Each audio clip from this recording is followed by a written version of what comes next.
സ്നേഹം, ദിവ്യസ്നേഹം, സ്നേഹം,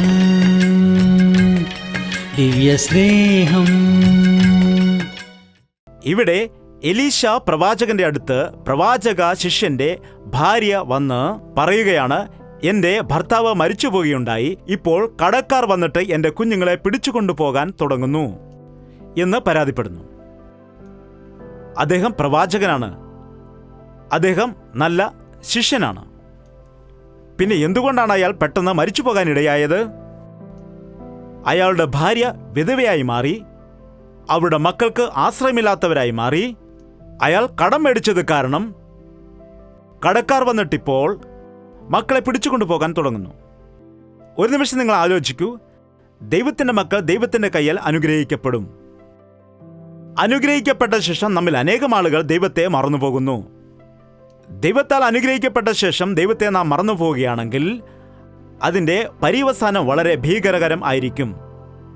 ദൈവം ചെയ്ത കൃപ നാം മറന്നു പോകുമ്പോൾ, ദൈവം ചെയ്ത നന്മ നാം മറന്നു പോകുമ്പോൾ, ദൈവം കാണിച്ച അനുഗ്രഹങ്ങളെ നാം മറന്നു പോകുന്ന സമയത്ത്, ദൈവത്തിന് എതിരായിട്ട് നാം ജീവിക്കുന്ന സമയത്ത് നശിച്ചു പോകും. നമ്മുടെ ജീവിതത്തിനും അതുപോലെ നമ്മുടെ വീട്ടുകാർക്കും നാം ശാപമായി തീരാനിടയാകും.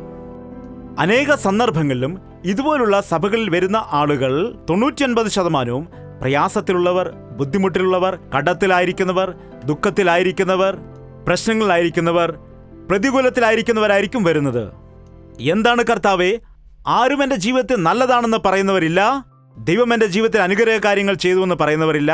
അതായത് നീ ആരെയും അനുഗ്രഹിക്കുന്നില്ലേ, ആർക്കും നീ രോഗത്തിന് സൗഖ്യം കൊടുക്കുന്നില്ലേ, ആരുടെയും പ്രശ്നങ്ങൾ നീ പരിഹരിക്കുന്നില്ലേ എന്ന് ഞാൻ ചോദിച്ചതായ സമയത്ത് എന്തുകൊണ്ടില്ല? അനേകം ആളുകൾ നന്മ പ്രാപിക്കുന്നുണ്ട്. 10 പേർ സൗഖ്യം പ്രാപിച്ചുവല്ലോ. 9 ആളുകൾ എവിടെ? 10 കുഷ്ഠരോഗികളെ ദൈവം സൗഖ്യപ്പെടുത്താനിടയായി. എന്നാൽ ഒരുത്തനാണ് തിരിച്ചു വന്നത്, അതും ശമരിയക്കാരൻ, അന്യജാതിക്കാരൻ. ബാക്കിയുള്ള 9 പേർ തിരിച്ചു വന്നിട്ട് കർത്താവിന് ഒരു താങ്ക്സ് പോലും പറഞ്ഞില്ല. ഈ കാലത്ത് അനേകരും ദൈവത്തിന്റെ കയ്യിൽ അനുഗ്രഹിക്കപ്പെട്ട ശേഷം അങ്ങനെയുള്ള അവസ്ഥയിലേക്ക് പോകുന്നവരുണ്ട്. ഞാൻ നിങ്ങളോട് ഇന്നൊരു ചോദ്യം ചോദിക്കാം, വാസ്തവമായി നിങ്ങൾ പ്രതികരിക്കണം. ദൈവം എന്നെ അനുഗ്രഹിച്ചു എന്ന് പറയുന്നവർ മാത്രം നിങ്ങളുടെ കൈകളെ ഉയർത്താമോ? എല്ലാ വ്യക്തികളും. ദൈവം അനുഗ്രഹിക്കാത്തവർ ആരും തന്നെ ഇല്ല. ശരി, ദൈവത്തിന് സ്തോത്രം. ഈ ദിവസം നന്മകളെ പ്രാപിച്ചവർ, അനുഗ്രഹിക്കപ്പെട്ടവർ മറന്നു പോകുന്നു. അന്ന് ഇസ്രായേലിയരോട് ദൈവം പറയുകയുണ്ടായി, നിങ്ങൾ പാലും തേനും ഒഴുകുന്ന ദേശത്തേക്ക് ചെന്ന ശേഷം നല്ല വീടുകൾ പണിതിട്ട് ആടുമാടുകൾ പെരുകി, നിനക്ക് ഒരുപാട് സ്വർണവും വെള്ളിയും എല്ലാം കിട്ടിയ ശേഷം നല്ല വീടുകൾ പണിതിട്ട് നിങ്ങൾ ഹൃദയം കൊണ്ട് നിഗളിച്ച് നിങ്ങളുടെ ദൈവത്തെ മറന്നു പോകുമോ എന്ന് നിങ്ങൾ സൂക്ഷിക്കുക. ഇന്ന് അനേകം ആളുകൾ, ദൈവത്തിന്റെ വേലക്കാർ, ദൈവത്തിന്റെ ശുശ്രൂഷക്കാർ ഒരുപാട് കഷ്ടത അനുഭവിച്ച് ഒരുപാട് ബുദ്ധിമുട്ടിയിട്ട് ദൈവം എന്നെ പടിപടിയായിട്ട് അനുഗ്രഹിച്ച് ഉയർത്തി ദൈവം ഈ സ്ഥാനത്തേക്ക് നിങ്ങളെ കൊണ്ടുവന്നു എന്ന് നിങ്ങൾക്ക് മനസ്സിലാക്കാൻ കഴിയും. എന്നാൽ ഈ ദിവസങ്ങളിലും വീർപ്പൊഴുക്കിക്കൊണ്ട് ഞാൻ ദൈവവേല ചെയ്യുന്നുണ്ട്. മണിക്കൂറുകളോളം നിന്നുകൊണ്ട്, മണിക്കൂറുകൾ കമ്പ്യൂട്ടറിന് മുൻപിൽ ഇരുന്നിട്ട് എഡിറ്റിംഗ് ചെയ്തുകൊണ്ട് ടിവിയുടെ പ്രോഗ്രാം എല്ലാം ഞാൻ തന്നെയാണ് ചെയ്യുന്നത്. വളരെ കഷ്ടപ്പെടുന്നു.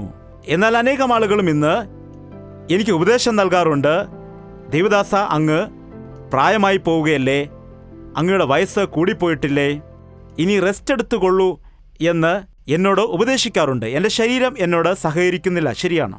എന്നാൽ ഒരു കാലത്ത്, യൗവനക്കാലത്ത് ഒരുപാട് അധ്വാനിച്ചതാണ്, യാത്ര ചെയ്തതാണ്, രാവും പാലും നോക്കാതെ ദൈവവേലയ്ക്ക് വേണ്ടി ഓടിയവനാണ്. എന്നാൽ ഇപ്പോഴും ആ ആഗ്രഹം എന്നിലുണ്ട്. എന്നാൽ എൻ്റെ ആത്മാവ് ഒരുക്കമുള്ളതും എൻ്റെ ശരീരം ബലഹീനമാണെന്നും പൗലോസ് പറയുന്നത് പോലെ ശരീരത്തിൽ പലപ്പോഴും രോഗങ്ങൾ ഉണ്ടാകാറുണ്ട്. ഒരു മീറ്റിംഗ് കഴിഞ്ഞിട്ട് 2-3 ദിവസം രോഗിയായിട്ട് ഞാൻ കടന്നാൽ ബാക്കിയുള്ള എൻ്റെ കാര്യങ്ങളെല്ലാം നിന്നുപോകും. അതുകൊണ്ട് കഴിഞ്ഞ 2 ദിവസം എല്ലാവർക്കും വേണ്ടി എനിക്ക് പ്രാർത്ഥിക്കുവാൻ കഴിഞ്ഞില്ല. സാധാരണ എവിടെ മീറ്റിംഗ് നടത്തിയാലും നേരം വെളുക്കുന്നവരെ ഞാൻ പ്രാർത്ഥിച്ചുകൊണ്ടേയിരിക്കും. 5 മണി വരെ, 4 മണി വരെ. അത്ര ക്ഷമയോടെ അവർ കാത്തു നിൽക്കും. ഞാൻ അവർക്ക് വേണ്ടി പ്രാർത്ഥിക്കുകയും ചെയ്യും. മരണം വരെ വിശ്വസ്തനായി നിൽക്കണം, അവസാന ശ്വാസം വരെ ദൈവത്തിനു വേണ്ടി അധ്വാനിക്കണം. എന്നാൽ ഇന്ന് അനേകം ആളുകൾ കടഭാരത്താൽ അകപ്പെട്ടിരിക്കുന്നു, ദൈവത്തിന്റെ മാർഗത്തിൽ നിന്ന് വ്യതിചരിക്കുന്നു. ഈ പ്രവാചകന്റെ ശിഷ്യൻ എന്തുകൊണ്ടാണ് ഇങ്ങനെ സംഭവിച്ചെന്ന് അറിയുന്നില്ല, ഏത് കെണിയിൽ അകപ്പെട്ടെന്ന് അറിയുന്നില്ല. എന്നാൽ ദൈവത്തിന്റെ വഴിയിൽ നിന്ന് തെറ്റിപ്പോകാനിടയായി, വിശ്വാസമാർഗത്തെ ഉപേക്ഷിച്ചിട്ട് കടഭാരത്തിൽ അകപ്പെടാനിടയായി. ജാഗ്രത, കടം അപകടമാണ്. കടം അപകടമാണ്. ദൈവത്തിന്റെ കയ്യിൽ അനുഗ്രഹിക്കപ്പെട്ടവൻ കടം കൊടുക്കും, എന്നാൽ കടം വാങ്ങില്ല. കടം വാങ്ങുന്നവൻ കടം നൽകിയവന്റെ ദാസനാകുന്നു. നിങ്ങളെ വില കൊടുത്ത് വാങ്ങിയവരായതുകൊണ്ട് മനുഷ്യർക്ക് ദാസന്മാർ ആകരുത്. ബൈബിളിലെ വചനങ്ങൾ നിങ്ങൾ വായിച്ചിട്ടുണ്ടോ? നിങ്ങളെ വില നൽകി വാങ്ങിച്ചവരാകിയാൽ നിങ്ങൾ മനുഷ്യർക്ക് ദാസന്മാർ ആകരുത്. ഇപ്പോൾ എനിക്ക് നിങ്ങളോട് ചോദ്യം ചോദിച്ചാൽ മതിയാവൂ. നിങ്ങൾക്ക് കടഭാരമുണ്ടെന്ന് പറയുന്നവരെല്ലാം തന്നെ കൈ ഉയർത്തിക്കാട്ടെ. നിങ്ങളുടെ കടഭാരങ്ങൾ യേശുവിന്റെ നാമത്തിൽ തീരട്ടെ. ഞാൻ പ്രാർത്ഥിക്കാം. കുഞ്ഞുങ്ങൾക്ക് എവിടെയാണ് കടഭാരം? നിങ്ങളുടെ മാതാപിതാക്കളാണല്ലോ അതെല്ലാം തീർക്കുന്നത്. ചില ഭാര്യമാർ കൈ ഉയർത്തിക്കെട്ടില്ല. അയാളാണ് കടം വാങ്ങിച്ചത്, അയാൾ തീർക്കട്ടെ. എനിക്ക് സ്വർണം വാങ്ങാനാണ് കടം വാങ്ങിയത്, അതുകൊണ്ട് അയാൾ തന്നെ വീട്ടട്ടെ. എനിക്കൊന്നും ചെയ്യാൻ കഴിയില്ല. എൻ്റെ ഭർത്താവിൻ്റെയാണ് കടം. നിങ്ങളുടെ ഭർത്താവിൻ്റെ കടം നിങ്ങളുടേതാണ്. ഭാര്യയുടെ കടം നിങ്ങളുടേതാണ്. ഭർത്താവിൻ്റെ ദോഷം നിങ്ങളുടേതാണ്. ഭാര്യയുടെ ദോഷം നിങ്ങളുടേതാണ്. അവർക്ക് സമ്പത്തുണ്ടെങ്കിൽ നിങ്ങളുടേതാണ്, ദാരിദ്ര്യമാണെങ്കിൽ നിങ്ങളുടേതാണ്. നിങ്ങൾ വിവാഹം കഴിച്ചപ്പോൾ പറഞ്ഞതല്ലേ, നിങ്ങളുടെ സകല സമ്പത്തിലും നന്മയിലും ഭാഗവാക്കാകണമെങ്കിൽ നിങ്ങൾക്ക് ഇല്ലായ്മയിലും അവർ ഭാഗവാക്കാകേണ്ടതല്ലേ? ഒരിക്കലും ഭാര്യയും ഭർത്താവും വേർതിരിവ് കാണിക്കരുത്. ഭർത്താവിന്റെ ദോഷം നിങ്ങളുടേതാണ്, ഭാര്യയുടെ ദോഷം നിങ്ങളുടെ ദോഷമാണ്. രണ്ടുപേരും ചേർന്ന് അനുദപിക്കുക. നിങ്ങളുടെ കടഭാരങ്ങൾ മാറിപ്പോകും. നിങ്ങളുടെ കുടുംബം അനുഗ്രഹിക്കപ്പെടും. ഭർത്താവ് സമ്പാദിക്കുമ്പോൾ ഭാര്യ ആഡംബരം കാണിച്ചാൽ കടമല്ലാതെ എന്താണ് ഉണ്ടാകുന്നത്? ഭാര്യ സമ്പാദിക്കുമ്പോൾ ഭർത്താവ് ആഡംബരം കാണിച്ചാൽ ഭവനത്തിൽ കടമല്ലാതെ എന്തുണ്ടാകും? ആവശ്യമില്ലാത്ത സാധനങ്ങൾ വാങ്ങിക്കൂട്ടുന്നത്, ആവശ്യമില്ലാത്ത കാര്യങ്ങൾക്ക് പണം ചെലവഴിക്കുന്നത്, തോന്നുന്ന കാര്യങ്ങളെല്ലാം വാങ്ങിക്കൂട്ടുന്നത്, കടം വാങ്ങി സാധനങ്ങൾ വാങ്ങിക്കുന്നത് ഇന്നൊരു ആചാരമായി മാറിയിരിക്കുന്നു. നിങ്ങൾക്ക് എത്ര കടമുണ്ടെന്ന് എനിക്കറിയില്ല, എന്നാൽ ഇന്ന് രാത്രി ദൈവം കടത്തെക്കുറിച്ച് പറയാനാണ് എന്നോട് സംസാരിക്കുന്നത്. കടഭാരത്തിൽ വിടുവിക്കുവാൻ കഴിയുന്ന ദൈവത്തെ നാം വിശ്വസിക്കണമെന്ന് ദൈവം നമ്മെക്കുറിച്ച് ആഗ്രഹിക്കുന്നു. വിശ്വാസമുള്ളവൻ കടം വാങ്ങില്ല. എന്ത് തിന്നുമെന്ന് കുടിക്കുമെന്ന് നിങ്ങൾ ആലോചിക്കരുത്. ആകാശത്തിലെ പക്ഷികളെ നോക്കൂ, അത് വിതയ്ക്കുന്നില്ല, കൊയ്യുന്നില്ല, അതിനെല്ലാത്തിനെയും ദൈവം പോറ്റുന്നു. ആകാശത്തിലെ പക്ഷികളെക്കാൾ നിങ്ങൾ ശ്രേഷ്ഠരായവർ അല്ലേ എന്ന് കർത്താവ് പറഞ്ഞു. ഈ ശിഷ്യൻ എന്തിനു വേണ്ടിയാണ് കടം വാങ്ങിയതെന്ന് എനിക്കറിയില്ല, എന്നാൽ നമ്മുടെ വരുമാനത്തേക്കാൾ കൂടുന്ന കടം ഈ ദിവസങ്ങളിൽ ആളുകൾ വാങ്ങിക്കൂട്ടുന്നത് സാധാരണമായിരിക്കുന്നു. പണ്ടുള്ളവർ പറയാറുണ്ട്, കടം വാങ്ങിച്ചിട്ട് കഞ്ഞി കുടിക്കുമെന്ന്, കടം വാങ്ങിയിട്ട് കഞ്ഞി കുടിക്കുമെന്ന്. ഇപ്പോൾ അങ്ങനെയല്ല. എൻ്റെ ഒരു കൂട്ടുകാരനുണ്ട് മദ്രാസിൽ. അവൻ പറയും, കടം വാങ്ങിയാലും നല്ല കള്ള് കുടിക്കണം, കടം വാങ്ങിയാലും നല്ല കള്ള് കുടിക്കണമെന്ന്. നോക്കൂ, ഈ കള്ള് വാങ്ങുന്നവർ ആരും തന്നെ കടമായിട്ട് കള്ള് കുടിക്കുകയില്ല. ചത്തെന്ന് പറഞ്ഞാലും ഷാപ്പുകാരൻ കടം കൊടുക്കില്ല. കാരണം ഇവന്റെ കാര്യം അവർക്കറിയാം. എന്തുകൊണ്ടാണ്? പണം കൊടുത്താൽ മാത്രമേ അവർ ബോട്ടിൽ കൊടുക്കൂ. അതുകൊണ്ട് എല്ലാവരോടും കടം മേടിക്കും. നാട് മുഴുവൻ നടന്ന് എല്ലാവരോടും കടം വാങ്ങും. ഏതെങ്കിലും ഒരു കൂട്ടുകാരനെതിരെ വരികയാണെന്ന് വിചാരിച്ചോ, ഇയാളെ കണ്ടിട്ട് ഓടിപ്പോകും. എന്തുകൊണ്ടെന്നാൽ കടം വാങ്ങാൻ വേണ്ടി വരികയാണല്ലോ, പൈസ വാങ്ങാൻ വേണ്ടി വരികയാണല്ലോ എന്ന് വിചാരിച്ചിട്ട്. കുടിച്ച് കടം വാങ്ങിയിട്ട് വീടിനെ നശിപ്പിക്കുന്ന ഒത്തിരി ആളുകൾ നമുക്കറിയാം. എന്തുകൊണ്ടാണ് നിങ്ങൾ കടം വാങ്ങിയെന്ന് എനിക്കറിയില്ല. ഒരു പക്ഷേ ദുശ്ശീലങ്ങൾക്ക് വേണ്ടിയായിരിക്കുമ്പോൾ നിങ്ങൾ കടം വാങ്ങിയത്. ചില സമയത്ത് അത്യാവശ്യമല്ലാത്ത സാധനങ്ങൾ, 1 രൂപ തന്നിട്ട് ഫ്രിഡ്ജ് വീട്ടിലേക്ക് കൊണ്ടുപോകൂ, AC കൊണ്ടുപോകൂ, ഗ്രൈൻഡർ വീട്ടിലോട്ട് കൊണ്ടുപോകൂ. എങ്കിൽ 1 രൂപയ്ക്ക് ഇത് വാങ്ങിക്കുകയാണെന്ന് വിചാരിക്കൂ. വീട്ടിൽ കൊണ്ടുവച്ചിട്ട് അത് എല്ലാ മാസവും പലിശയോടുകൂടി നാം വാങ്ങിച്ച സാധനത്തിന്റെ തുക തിരിച്ച് അടയ്ക്കേണ്ടതാകുന്നു. ആ പണം അടയ്ക്കുവാൻ കഴിയാതെ കടം കൂടിയിട്ട് ഒരുപാട് സങ്കടങ്ങൾ അനുഭവിക്കുന്നു. തെറ്റായ കാര്യങ്ങൾ പ്രവർത്തിക്കുന്നു, വഞ്ചന കാണിക്കുന്നു, കള്ളം പറയുന്നു.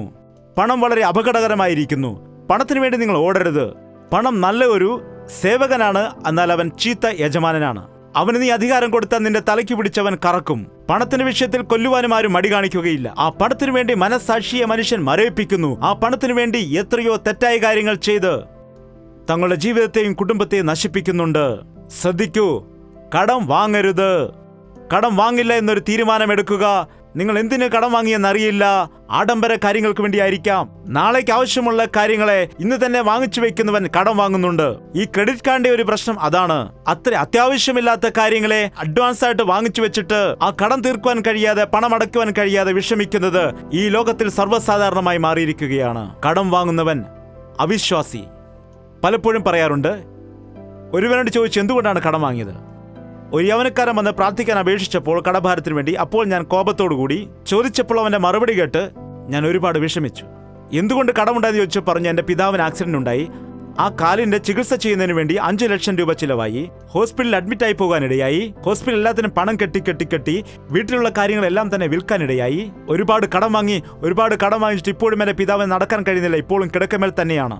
വീട്ടിലൊരു വരുമാനവുമില്ല. വരുമാനം പിതാവിന് മാത്രമായിരുന്നു. ഈ കടഭാരം മൂലം ഒന്നും ചെയ്യുവാൻ കഴിയുന്നില്ല. പല സമയത്തും ചില ആളുകൾ ഇങ്ങനെയുള്ള അപകടത്തിൽ പെടാറുണ്ട്. എന്തുകൊണ്ട് ഇങ്ങനെ കുഴപ്പങ്ങൾ ഉണ്ടാകുന്നു? നിന്റെ കാൽ കല്ലിൽ തട്ടാതിരിക്കാൻ ഞാൻ കാക്കുമെന്നല്ലേ കർത്താവ് പറഞ്ഞത്? എന്തുകൊണ്ടാണ് ആക്സിഡന്റുകൾ സംഭവിക്കുന്നത്? നിനക്കെന്തുകൊണ്ടാണ് ഇത്തരം മാരകമായ രോഗങ്ങൾ ഉണ്ടാകുന്നത്? എന്തുകൊണ്ടാണ് നിന്റെ ശരീരത്തെ, നിന്റെ പേഴ്സിനെയും നിന്റെ പണത്തെ നശിപ്പിക്കുന്ന രോഗങ്ങൾ ഉണ്ടാകുന്നത്? ദൈവത്തിന്റെ അനുഗ്രഹത്തെ നഷ്ടപ്പെടുത്തി, ദൈവത്തിന്റെ സംരക്ഷണത്തെ നഷ്ടപ്പെടുത്തി 91 സങ്കീർത്തനം നിങ്ങൾ എപ്പോഴും വായിച്ചാൽ അത് ഏറ്റവും നല്ലതാണ്. അത്യുന്നതനായ ദൈവത്തിന്റെ മറവിൽ വസിക്കുന്ന ഒരു വ്യക്തിക്ക് എത്രയോ അനുഗ്രഹങ്ങളുണ്ടെന്ന് അവിടെ നിങ്ങൾക്ക് കാണാം. രാത്രി നിങ്ങൾക്ക് ബാധയുണ്ടാകില്ല, പകൽ നിങ്ങൾക്ക് നാശം ഉണ്ടാവുകയില്ല, ഒരു ബാധയും നിന്റെ കൂടാരത്തിന് അടുക്കുകയില്ല, നിന്റെ കാൽ കല്ലിനോട് തട്ടുകയില്ല. എല്ലാ രോഗത്തിൽ നിന്നും അവൻ നിന്നെ രക്ഷിക്കും. അവൻ എന്നെ സ്നേഹിക്കുന്നത് കൊണ്ട് ഞാൻ അവനെ രക്ഷിക്കുമെന്ന് ദൈവം ഇവിടെ പറയുന്നു. പിന്നെ എന്തുകൊണ്ടാണ് നീ രക്ഷപ്പെടാതെ ആപത്തിൽപ്പെടുന്നത്, അപകടത്തിൽപ്പെടുന്നത്? ഈ ദിവസം ഒരു രോഗം വന്നാൽ മതി, ആ വീട്ടിൽ കടം കയറാനിടയാകും. ഈ നാളുകളിൽ ഒരു ആക്സിഡന്റ് ഉണ്ടാവുകയാണെങ്കിൽ അതിന്റെ വിഷമത്തിൽ നിന്ന് വെളിയിലിറങ്ങാൻ കുറെ നാളുകൾ എടുക്കും. ഈ ദിവസം നിങ്ങളുടെ ജീവിതത്തിൽ എന്ത് പ്രശ്നമാണ് ഉള്ളതെന്ന് എനിക്കറിയില്ല, എന്നാൽ അതിൽ നിന്ന് വെളിയിൽ വരുവാൻ ഇവിടെ ഒരു പരിഹാരമുണ്ട്. ദൈവത്തിന്റെ മക്കൾ കഷ്ടത അനുഭവിക്കുന്നു, വിശ്വാസികൾ കഷ്ടത അനുഭവിക്കുന്നു, ദൈവദാസന്മാർ കഷ്ടത അനുഭവിക്കുന്നു. അജ്ഞാനം കാരണം, അവിശ്വാസം കാരണം, കടഭാരം കാരണം. അതുമാത്രമല്ല, ഈ പ്രവാചക ശിഷ്യൻ കടം വാങ്ങുക മാത്രമല്ലായിരുന്നു, അവൻ മരിച്ചു പോവുകയും ചെയ്തു. അവൻ മരിച്ചുപോയി. നോക്കൂ, ദൈവം നമ്മുടെ ജീവിതം പൂർണ്ണമായി ജീവിക്കുന്നതിന് വേണ്ടിയാണ് നമ്മെ സൃഷ്ടിച്ചത്. തൽക്ഷണം ഒരു വ്യക്തി മരിച്ചു പോവുകയും അവരുടെ മക്കൾ ആശ്രയമില്ലാതാവുകയും ഭാര്യ വിധവയായി പോവുകയും ചെയ്യുക എന്നത് ദൈവത്തിന്റെ ഹിതം അല്ല, ദൈവത്തിന്റെ ഉദ്ദേശം അല്ല. ദൈവം നമ്മെ സംരക്ഷിക്കുന്നുണ്ട്, മുന്നറിയിപ്പ് നൽകുന്നുണ്ട്. അവന്റെ മുന്നറിയിപ്പ് നാം അവഗണിച്ചാൽ, അവന്റെ വചനത്തിൽ കൂടി എത്രയോ പ്രാവശ്യം ശാസിച്ചിട്ടും അതിനെ അനുസരിക്കാത്തവൻ, എത്ര തവണ ശാസിച്ചാലും അനുസരിക്കാത്ത വ്യക്തി, എത്ര മീറ്റിംഗിൽ പങ്കെടുത്തിട്ടും ദൈവത്തിന്റെ വചനം കേട്ടിട്ടും അനുസരിക്കാത്ത വ്യക്തി, എത്രയോ TV പ്രസംഗങ്ങൾ കേട്ടിട്ടും ജീവിതത്തെ നന്നാക്കിയെടുക്കാത്തവൻ, എത്രമാത്രം യേശുവിന്റെ സ്നേഹത്തെ അനുഭവിച്ചിട്ടും തന്റെ ജീവിതത്തെ യേശുവിന് വേണ്ടി സമർപ്പിക്കാത്തവൻ. എന്താണ് ബൈബിളിൽ പറയുന്നത്? കൂടെ കൂടെ ശാസന കേട്ടിട്ടും ശാഠ്യം കാണിക്കുന്നവൻ, ഹോസ്പിറ്റലിൽ അഡ്മിറ്റ് ആയിട്ട് 6 മാസം അവിടെ കിടന്നിട്ട് പിന്നെ മരിക്കും എന്നാണോ? നീക്കുപോക്കില്ലാതെ, കൂടെ കൂടെ ശാസന കേട്ടിട്ടും അനുസരിക്കാത്തവൻ നീക്കുപോക്കില്ലാതെ നശിച്ചു പോകും. ദൈവചിത തലകളെ വണക്കൂ, പ്രാർത്ഥിക്കാം. എല്ലാവർക്കും എഴുന്നേറ്റ് നിന്ന് നമുക്ക് പ്രാർത്ഥിക്കാം. കർത്താവേ, നിനക്ക് നന്ദി കരയറ്റുന്നു. കർത്താവേ, നിനക്ക് നന്ദി കരയറ്റുന്നു. പിതാവായ ദൈവമേ, നിനക്ക് നന്ദി കരയറ്റുന്നു. പരിശുദ്ധ ദൈവമേ, നിനക്ക് നന്ദി കരയറ്റുന്നു. ആഗ്രഹിക്കുന്ന എല്ലാ വ്യക്തികളെയും സംതൃപ്തിപ്പെടുത്തുന്ന ദൈവമേ, നിനക്ക് നന്ദി. ചോദിക്കുമ്പോൾ നൽകുന്ന ദൈവമേ, നന്ദി കരയറ്റുന്നു. നിലവിളിക്കുമ്പോൾ കേൾക്കുന്ന ദൈവമേ, നന്ദി. ഞങ്ങളുടെ വിഷമങ്ങളെ കണ്ടിട്ട് സഹിക്കാത്തവനെ നിനക്ക് നന്ദി കരയറ്റുന്നു. നിന്റെ കൃപകളെ ഞങ്ങളുടെ മേൽ പൊഴിക്കുന്നവനെ നന്ദി കരയറ്റുന്നു. ഞങ്ങളുടെ കുറവുകളെ നികത്തുന്നവനെ നന്ദി കരയറ്റുന്നു. ഞങ്ങളുടെ ശാപങ്ങളെ അഴിച്ചു മാറ്റുന്ന ദൈവമേ, നന്ദി കരയറ്റുന്നു. ഞങ്ങളുടെ കുറവുകളെ നികത്തി ഞങ്ങളുടെ പ്രശ്നങ്ങളിൽ നിന്ന് വിടുവിച്ച് ഞങ്ങളുടെ ശാപത്തിൽ നിന്ന് വിടുവിക്കുന്നതിന് വേണ്ടി ഞങ്ങൾക്ക് വേണ്ടി കാൽവരി ക്രൂശിൽ മരിച്ചവനായ കർത്താവേ, നിനക്ക് നന്ദി കരയറ്റുന്നു. ഈ സമയത്ത് ആ കാൽവരി ക്രൂശിൽ കൂടി ഒഴുകിയ രക്തം ഞങ്ങളുടെ എല്ലാവരുടെയും ജീവിതത്തിലേക്ക് നീ ഒരു തവണ കൂടി ഒന്ന് ഒഴുക്കിയിട്ട് ഞങ്ങളെ ശുദ്ധീകരിച്ച് ഞങ്ങളെ രക്തത്താൽ കഴുകി നീതിമാന്മാരാക്കി മാറ്റണമേ ദൈവമേ. പഴയ ശാപം ഞങ്ങളിൽ കാണുവാനിടയാകാതെ, പഴയ സ്വഭാവം ഞങ്ങൾ വരുവാനിടയാകാതെ, പഴയ രീതിയിൽ ഞങ്ങൾ ജീവിക്കാതെ കർത്താവിന്റെ സാക്ഷികളായി ജീവിച്ച് അനേകരെ ക്രിസ്തുവിലേക്ക് നേടുവാൻ കഴിയുന്നവരെ ജീവിക്കുവാനുള്ള കൃപ ഞങ്ങളുടെ എല്ലാവരുടെയും ജീവിതത്തിൽ നൽകണമെന്ന്. നിന്റെ വരവ് താമസമെങ്കിൽ, അങ്ങയുടെ ഇഷ്ടമാണെങ്കിൽ അങ്ങയെ ഞങ്ങൾക്ക് വരവേൽക്കുവാൻ, അതിനുശേഷം അങ്ങയോടൊപ്പം സദാകാലവും അങ്ങയുടെ രാജ്യത്തിൽ ആയിരിക്കാൻ ഞങ്ങൾ എല്ലാവരെയും സഹായിക്കണമെന്ന് യേശു ക്രിസ്തുവിന്റെ നാമത്തിൽ അപേക്ഷിക്കുന്നു പിതാവേ. ആമേൻ, ആമേൻ, ആമേൻ.